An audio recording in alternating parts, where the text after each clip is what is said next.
KG somthum le pariat ania pahnihin na chu min ti saktek dona pol sam tak chuanin lu ta airport a chuan maro chu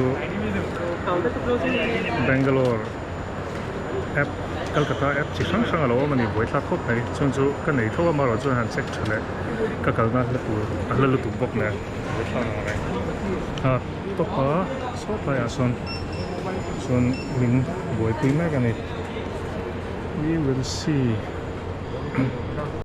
Richmond Bombay domestic port departure la tam ka flight ki Bangalore 10:30 gate 50 yeah security ka zo chia Richmond and strict chiam lo ai min claim khop mai ni da zo hang lai da zo tam mup thing ka ni terminal to Bombay departure dor ko Richmond lo line hong view di sei lo do in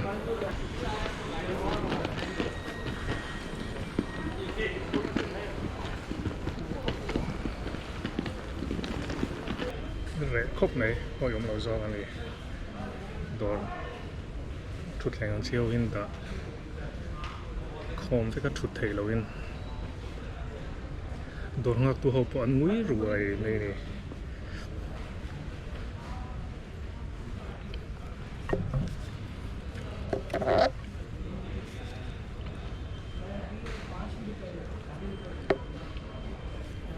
Starbucks kan in ve ngai zo coffee dor dang on box hi lo a za thum som sari pangaman US paisa jon som lo to a lian ber ani again grande cappuccino dollar nga ve ni ta ase India paisa jon to tan dollar in stipend kan la to don si lo a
Requested to collect the checked-in baggage from belt number 2, please. Thank you.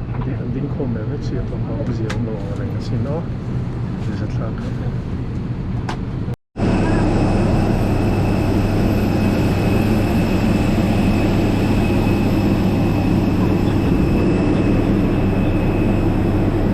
Bangalore airport soon då som på hela centrum här. Ta chaka thendona vangi mitian an hatokhian miron suaya tian polsam kom mai engma ka app download lo ko khan en le to chung lo a hotel ka thlendona wang khan min chuatir ringot mai ni a thange tharo to se lo ma se airport a zan khuwa o mai zuanin US la mina min tu sam tu thoni wangin tian van le le ta ni pathian zar liu liu ni chuan so tai building at so ka thlenna turan ya touch Bangalore chuan zan in kun ka mangdon ni và này khá khúc này let's see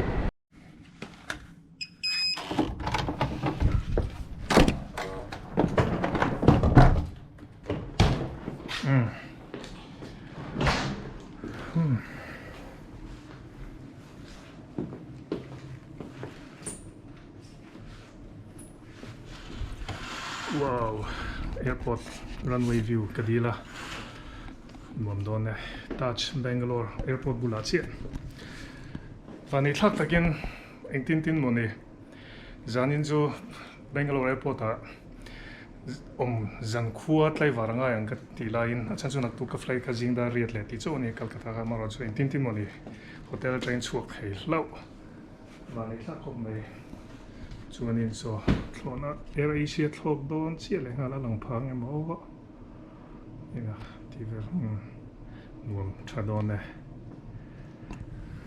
thlona lom ti taka chuan engenge om chekang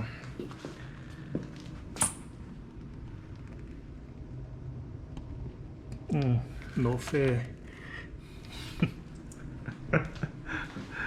TV chu kan vok ngai lo. Chuan coffee machine poimo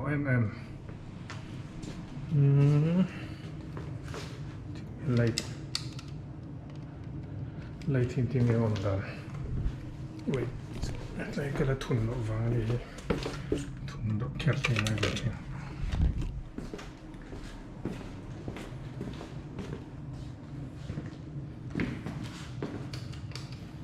Wow, quý vị, very changkang. US sarkar zar zel ni e, ka paisa chu nin thleng ngai na om lo. Nom don ma se bat ta phik ka pei vok lo, ka in bol ka ino bat ta pa jon. Tian hi nuam. Oh, khumi ni lo in. Yes, tian hi. Chuanin sam lam chu ngai lo wa shower gel gel ti vali lum don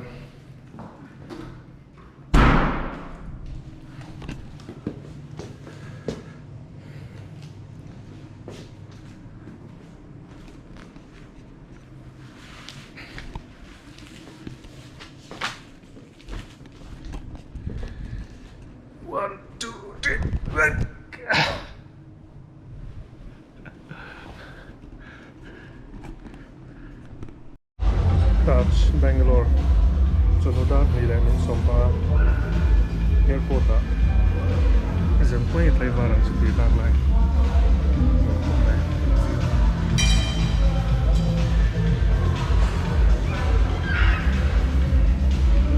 Fish and chips le pasta guys. Also, here some folk pay le ka hnuah here na Davida.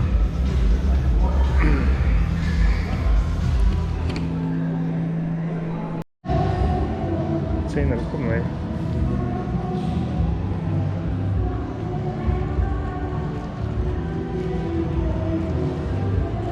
India omleta tia chiang e tia velan bu hi jan an chei moi festival ani nge ni lo ko chalo ma ro chu an nei moi ko ni tu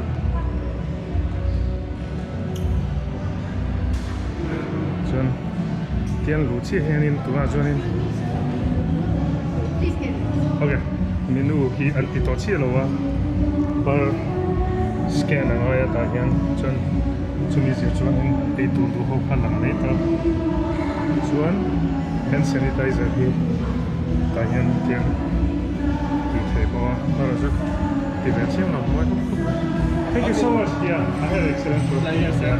Anything you need, just let me know. Sure. Yeah. Actually, sorry. I'm staying just one night. Okay. But yeah. Once you check out, you might get a feedback from. Sure. Well, I always write for TripAdvisor. Yeah, you so I'm gonna write that address. Yeah. So then, I think I should mention it. So music in play ring over so this one. Inge it will check lelo ang buffet. Sensumi na. Tuna kay ikalan siya niya. And dessert how he kapur to dessert ha gai pe talawa spices moi tech patate and tianho nice sapro mama kan tiang hi dal siam nan mang sa he nge ni tak chalo ngen dai suren dal le kin sang dessert hi mỗi lom khop mai Singapore tu ka i pe to ngang lo tiam zarina ei te tak le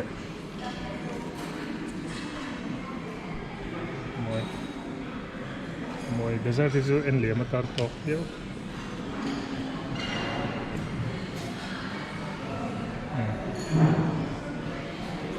Chuan enge epo dessert tho ani lo sushi te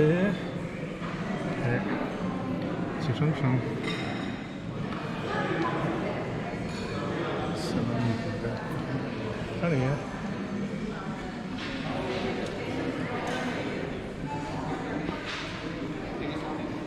Thank you for the songs. Is I Thiam? Is I ni mo? Is I trying to run this very good? Is I not right? Kala po yan. Oh. Kung isa pa rin is I to. Quit làm như gì? Quit lại. Thật là sao rồi anh không? Mình dâu cái gì ring đâu mà bảo rồi. Mà ra thì đâu đi có tao in được cái đâu xe. US có mà lấy cái zira rồi chia cho nó hoa Bombay cái transit mà Bombay cái cuốn tin to mà rồi chú Calcutta thốt lang thấy xí rồi Bangalore cái nó chú cái chuan lạc thu cả Calcutta cái thốt lang. Chuan thì hồ đồ nem. Hồ đồ. Ít sao rồi. Lâu chắc. Rồi chú hết tao nó rồi hết mi thọ. Chắc lẽ mày. Payment của trong là state branch cho nên là cái khẩu trang của bạn đã hệ quỹ sĩ sẽ sẽ sống lâu mà sẽ thấy trong xóa những ba ngày tuần lại chút tí sắm nữa này đấy achalo to all the best anh này là nó còn lại Aizawl lâu này lâu mày Aizawl còn ít bao cái ring xuống nó berries về chua ya mà là giờ có vẻ ít thế Kuli kondula, amin po Zothansangan sa chuang lo ke la peksua. Chuan ruman let lengan ar thau hi moi.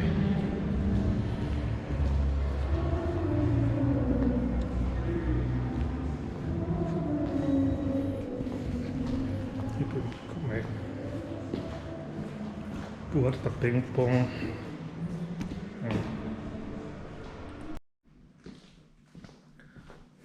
Fourth floor akoma airport lang chiang khop mai ma chu Bangalore hi an sanasani na ching kan tum po kha so lama tang song kan tuma kan hel kual ngata chuan hemi terminal lama in phei chu thui lutuk an in siam development akal na sani Bangalore lam airport chu Sunday zan August ni som ni le pali Bangalore Taj Bangalore hotel non vegetarian South Indian vegetarian thali ka cha khen mana hi na tel ya eichak rumali roti chuan papar ti vel ania pineapple ka ti boka salad atela hi dal hi zitlum coconut này nó thì polang chi khania tui don rasmalai tel boa tui don khop này jing da nga le chan venia voin thochan som ni le pali thon chum palo me lo la ma do ni jing dariat le minute som yan flight kanaya chon nga le chan venia check-in ngay to chi lo ma roju security te paltlang hnuah lounge breakfast heta hotel a hian breakfast ke man don si lo wa lounge tlema zong ke lo chuan ga tia kalma do don airport hotel atang hian minute nga vel kalani airport motor mang kher lo in ke angkal angati do wa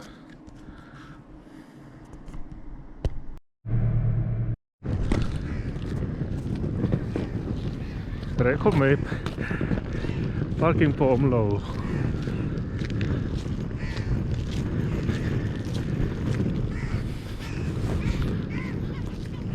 cái thằng đó touch chuan so airport lo ni le mai ta minute zang ka kal don minute vel ni à ol sam khop mai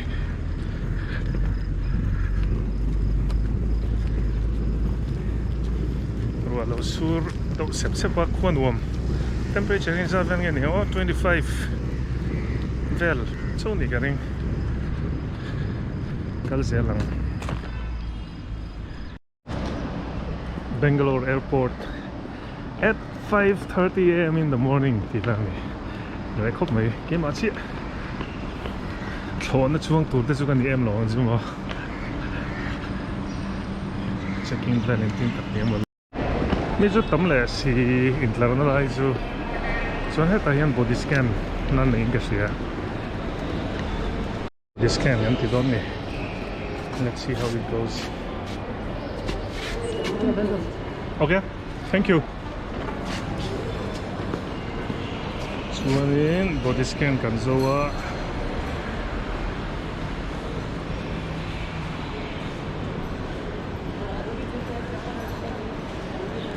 tak lo check leng mo airport a zirian an thil check dam po hin ang lo a nin te po ol sam do in Bangalore airport a tang khan chuak le me a app le thil po kha check le chung lo khan arwal khai lo ve ang reng thil kal dar hi mo chon social distancing hi kan fail that bok an India chu angai no lo kan om khom lui chang lu tu ga dik viau dom po hian atopa hian kan om khom le chau zel ngai no Bangalore airport departure ni za thlap kal nung ber te chuan hengla veli ga in tlar chup chin kha ni ta check-in counter ho hi ala ma do wang po niang a ma ra chu mi chun tlem same ani departure so ke ma hi zingdari le minute som ivel ni ta an ma ni chong ngai nom lo chuan ka check-in to wangin security achunga khian escalator chung khinian heta Bangalore a jan kal tlang te hoi airport a zan ri ko ania ni zang khan kan ni da turani ke pa maro chu we will go up and see security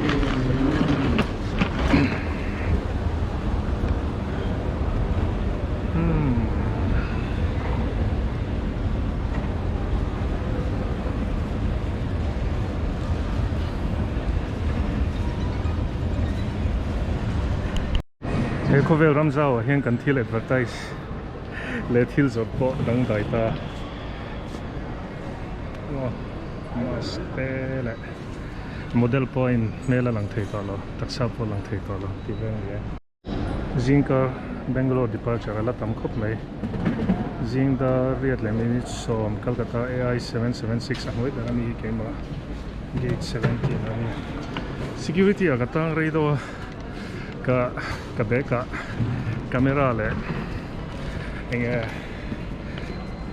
electronics thil atam do wangin ka ta pone lo ka hon sak vek ani ma ro zo thave zele tlem zong ka boi pha do mi thil wangin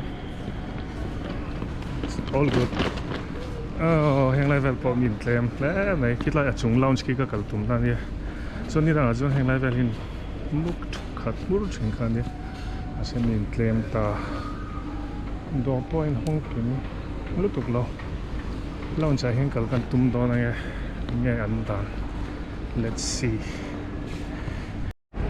dre khop nai Bangalore departure chon launch kalu ka itu kan zawng tu na pa milo ni tu kha ka intlar pui pa khani mer ga lo se le ta lo ni da zan tui thei sin le a chi sang sang ma je tu na zan en tin tam to se thiam lo ni tu wala tu yom ta ni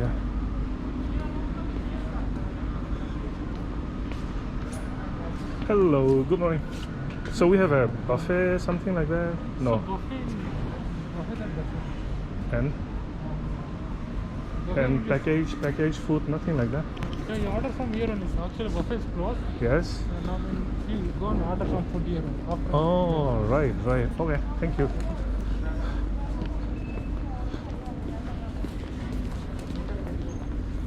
Order ai ni when you have buffet on here. Oh, idli, sambar, coconut chutney, masala omelette, chicken sausage. Okay, this is South Indian vegan there. Idli sambar. Hello, good morning. Can I have the idli sambar? Veg combo. Yeah. So please show me customer copy. Sorry. The transaction slip. Hello, cái gì zonin cắt tí về gì Americano le espresso cup bolchina. Very strong black coffee cái đủ đan xịa. Anyway, sorry. So này tụi bốc order với cái ngay à. Zonin South Indian dish kan ấy này đó nè. Hiện nay cái cái zonin sausage le chicken vel cái zonin chỉ đâu đấy. Thank you so much. Sugar? No, I'm good. Without sugar, yeah. Tuy là đó nè. Thona chum en pahnihin thì thế nó sẽ ta chút sáng độ bắt thì ngay cái bể vóc đầu xe rồi cho nên hết lại hiện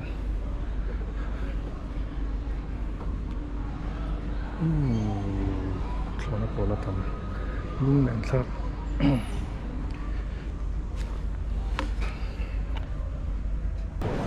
Miss ropui tuần lại cho migrant thô kan tamati adik dung na migrant ho an ho an mathon na man kal le tran nam tia news vel a point hi Chennai flight ani hi poi migrants na thokon ni dung na chuan ko gate lo ma ka kal na ai so da gate ani boarding an lo tran der ma ka se thil ha angai lo na inah Zim Thianpa ai ang mel kan lo khop mai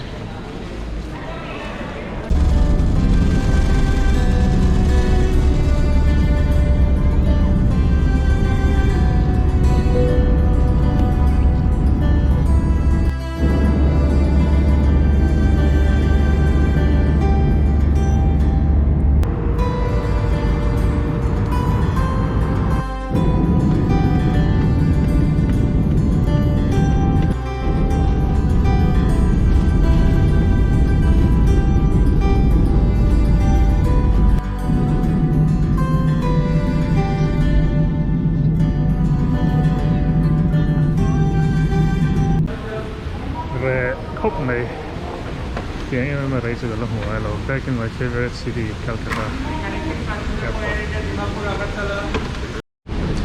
Dakin ni le minute som pa kan ko ka Bangalore tangin.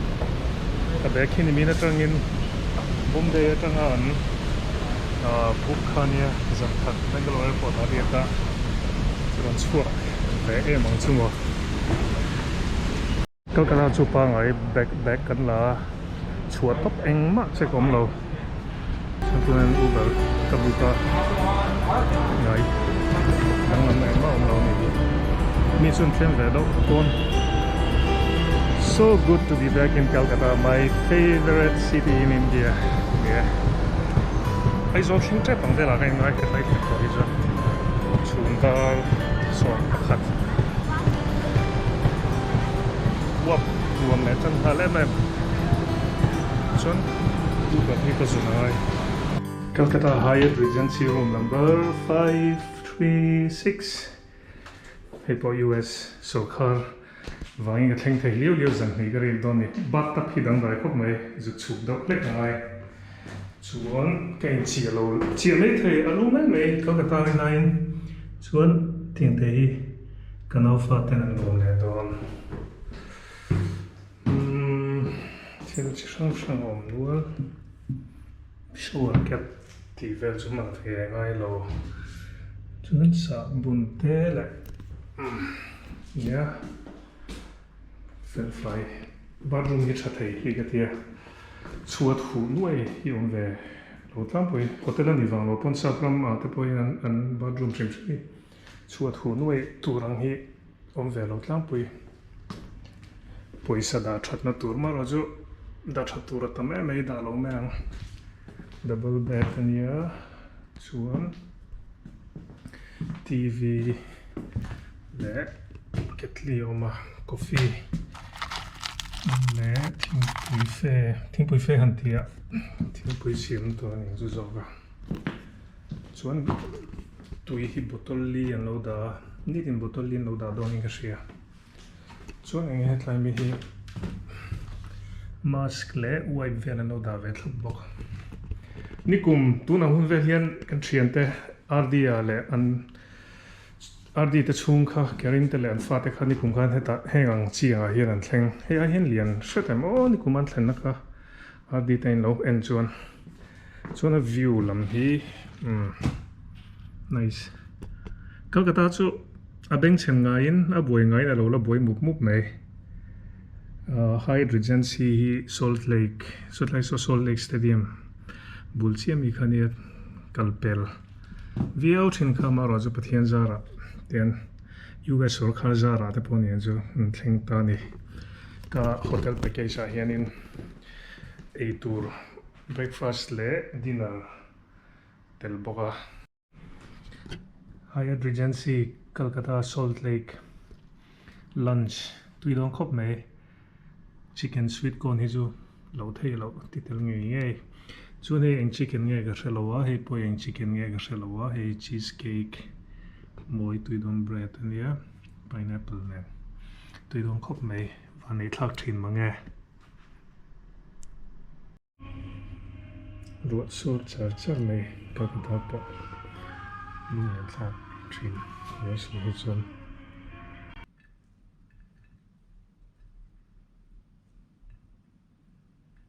mutton ania chuan Afghani chicken dessert garlic fried rice ania chicken sweet corn pineapple juice ne tui la dong khop mai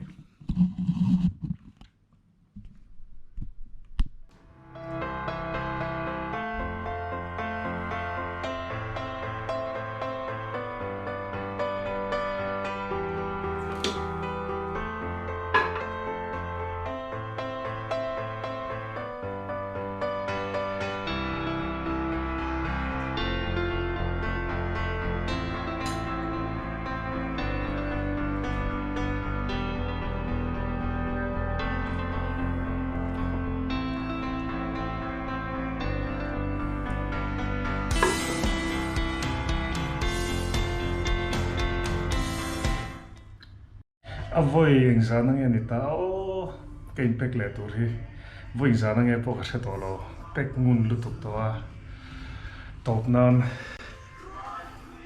heng zong hi siam that le ngai ta ni tamania o ti chung hian in ke ji som ni vel Bombay tang khanin blue dart in TP ten min thon sak to kan ti kha zok ma inah rem leila top nan na tu ai Calcutta Aizawl ania Calcutta Hyatt Regency a comek tu na hian chuan na tu Calcutta Aizawl flight ania thlakhat don kazinta ani Richmond ka chu atanga chu chuanin thlakhat chu la tling lo dawa chuan top 9 rem lenga ka in hon le chuanin Aizawl la ka in quarantine na tur tourist lodge chaltlang ani em tong chu mo Pathian zara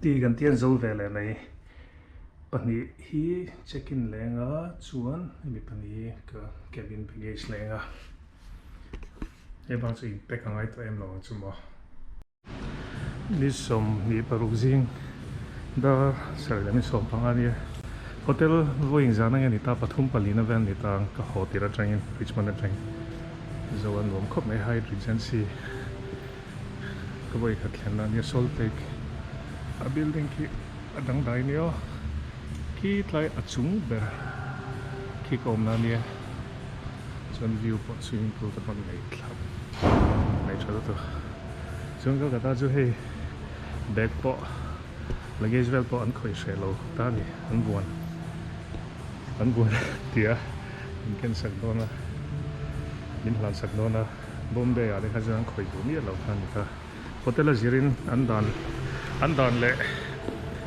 le dan lo ai nang lo thei khop mai so yang khan chuan Bombay a chuan khawih du ni lo ma ni veka hlan anga driver pawh khan khawih du lo ta Uber a khan a se heta chuan in mani pawh lak tu mai la a thok khawng hen tin an lo la zawng zela hotel don re hian tunlai chu hotel han tia pon building a ludon re hian hotel a te le enge mi pui pun khom nang chi chun tiang hi ngai vek ta ni hun dang lam ta le hotel chu san le phot Uber a chuan a mani ka ei Thianpa ngai vek ma san vua ki manin mas kan vua boka chuan kal dam pa ngai angin ta eng lama chuan in nun phung chu a khai la view an ti rualin mi pon tlem do motor tlan te pon tlem do ma se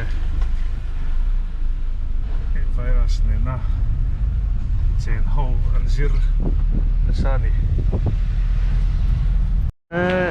in ta hian tam khop ve check in time ka lungman lo ka law reng dar minute 7:45 am ania tuna hian chuanin kan le in tlar em mai tuna ko hian ase kal ve zela i misro pui soida nang do han enge migrant ho hin tamani hei let le tran mo na thok tura anom na let le tran hin tam ta hei to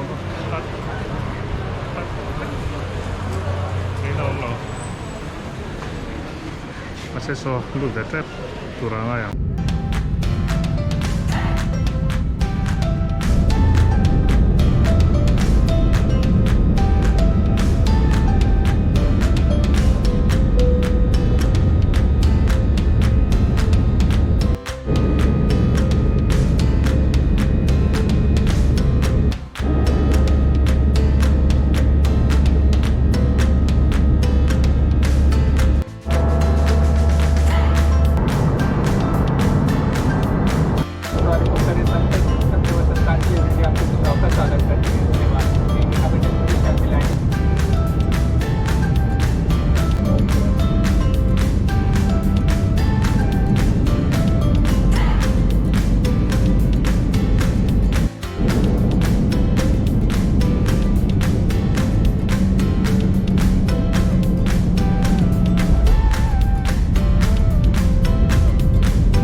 Thank you so much.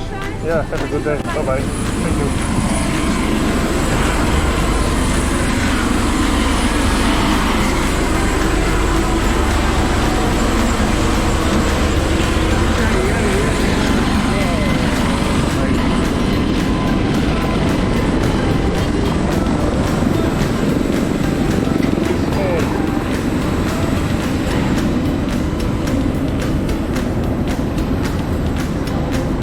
Mountains, Aizawl.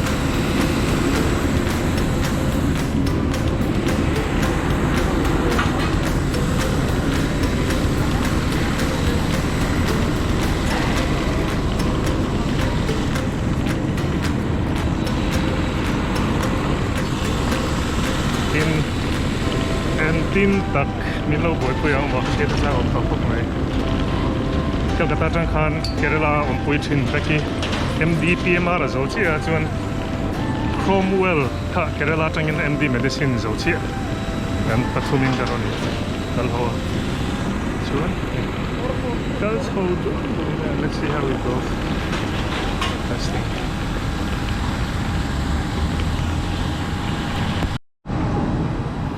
lu lut thei lo ngal pot voi katin tlang na 0.1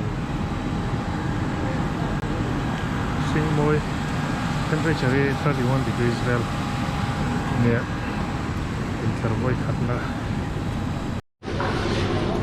medical check up inter number 1 airport side hnuai lo te po kan in hnuah kan te thamiau interior kan in line ang mase passenger kan kamu tu lawa ziom garing ubeki le cromwell kan ron kal ho tia anni Calcutta theng chon Calcutta ka join vela beki te ven hian Trivandrum kan om ho thina cromwell ai medicine zo chia beki PMR zo a ti vela ni in parlemek kan luta temperature body scan ang do khan lo tia chuanin tiang kan hak le number min pe a PCR nge tinge kan test tur poi ka salo tek RT mo kan bidon rapid antigen te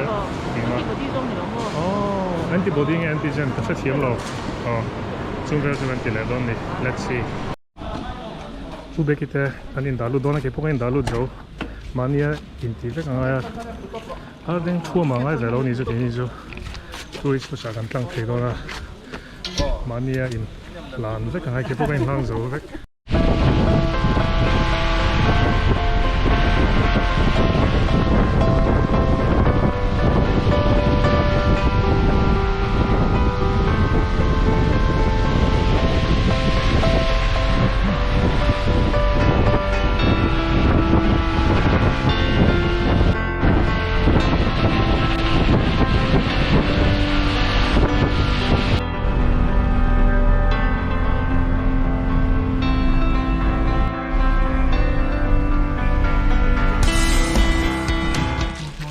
Puisa ka chungan tiang ka tuna sarang hi asi tain tiang ka da don tina tero khati thlap khangai ni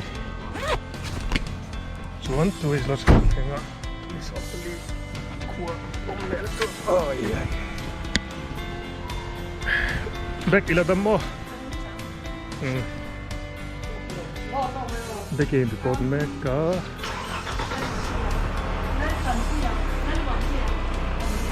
cái gì là tụt thấu kìa bye bye thoát Cromwell hi stay guest house at hang đó cần back thế tại hiện ông á chuan bị cái bộ hay là đâu đi mà ngay rong kal to na tang chuan ang lo khop mai thil ti dan chaltang tourist lodge hang ta lol mai chon nuda mi le chan venia som khat khan lang pui kan tuma chuan double room min lo pe fridge te oma TV chút lẹ ngang kiếm canal em kia lại cái chung cái hình hề thì hộp blanket lại chỉ sẵn sàng đâu mà bọc back in Mizoram các bạn muốn đăng tải là cái nha chuan view cái nắng wow chắc đang về cái đi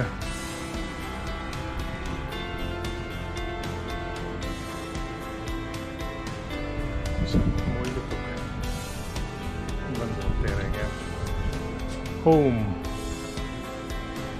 good to be home chuan heater te oma chuan anh ra vel ve thlap blanket te chuan khum po pahnih a awm hei varanda le bawk a mawni varanda vatan de hei pawh varanda tho wow nice varanda pahnih kan ei ni chuan bathroom situation hi kin nge okay nice not bad ni khata zari ta ne tlom top chuan bongkon te chuan khi te khi dur tlang lo lang boka kanau em ke le chung ten hei thiel chi sang ei turan lo da in chi te pickle hi marcha hi ei cha wai te chicken cup noodles te ni chi te van puar do nem lo mom thin ngot mai